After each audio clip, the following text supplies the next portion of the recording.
দেখো, আমরা সেলিব্রেশন তো তখনই করি যখন আমাদের মনে ভীষণ আনন্দ থাকে, আর এটা ছিল ঝড়ের রাত, আমাদের মনেও ছিল ভীষণ আনন্দ, তাই ঝড় বৃষ্টির মধ্যেই আমরা চলে এসেছি মেয়াবরে একটা কেক নেব। আর কেন এই সেলিব্রেশন? কারণ আমাদের বাসু ফ্যামিলিতে অনকে ফ্যামিলি মেম্বার কমপ্লিট হয়ে গেছিল সেই আনন্দে।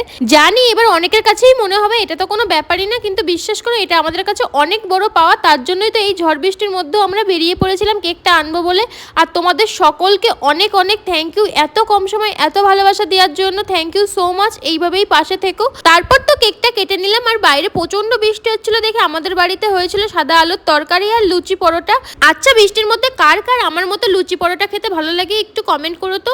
কিন্তু এখন না আমার গ্যাসের প্রবলেম হয় লুচি খেলে, তো তার জন্য আজকে খাবো না, আমি খাবো আজকে পরোটা। তো রাতের ডিনার নিয়ে আমি তো চলে আসলাম ঘরে, আর তখনও না আমাদের কারেন্টটা ছিল।